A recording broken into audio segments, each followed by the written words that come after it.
মুসলিম উম্মার সবচেয়ে বড় ঐক্য ও মহা সম্মেলন ইসলামের চতুর্থ স্তম্ভ পবিত্র হজ।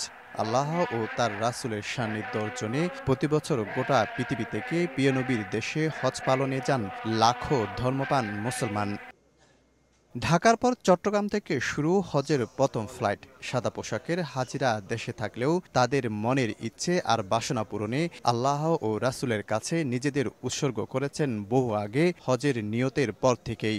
শারীরিক ও আর্থিক এ ফরজ ইবাদত পালনে তাদের অপেক্ষা কবে পাবেন মক্কা মদিনার দিদার। হাজিদের মুখে মুখে ছিল স্বাধীন ফিলিস্তিনি রাষ্ট্র প্রতিষ্ঠার বার্তা। শুকরিয়া আদায় করেন আল্লাহর কাছে। মদিনা মানওয়ারা জিয়ারতের নিয়তে আমরা এই দীর্ঘদিনের আশা আজকে এটা সফল হতে যাচ্ছে। অনেক দিন ধরে আশা করে থাকছি হজে যাওয়ার জন্য, আল্লাহ এটা এখনো পূরণ করতেছে। ওই জন্য আমাদের খুব ভালো লাগছে। আল্লাহ সবার আশা পূরণ করুক।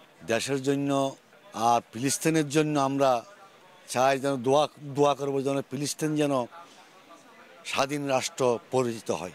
দেশের জন্য দোষের জন্য সবাই যাতে ভালো থাকে, প্রত্যেকের জন্য দোয়া করব। প্রথম হজ ফ্লাইট উপলক্ষে সংবাদ সম্মেলনে বাংলাদেশ বিমান কর্তৃপক্ষ জানান, গত বছর 10,000 হাজি গেলেও এবার কমে 8,000-এ নেমেছে। চট্টগ্রাম থেকে মদিনায় 2টি ও মক্কায় 20টি সহ মোট 22টি হজ ফ্লাইট যাবে সৌদি আরবে। পরে হাজিদের ফুল দিয়ে বরণ করেন Chittagong city mayor Rezaul Karim Chowdhury.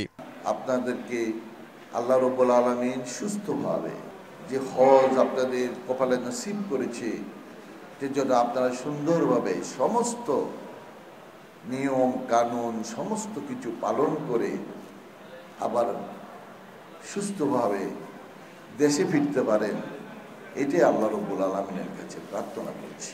Airport authority আছেন, তারা সর্বোচ্চ চেষ্টা করতেছেন আপনাদের আল্লাহর মেহমানদের যাতে সর্বোচ্চ সেবা প্রদান করতে পারে।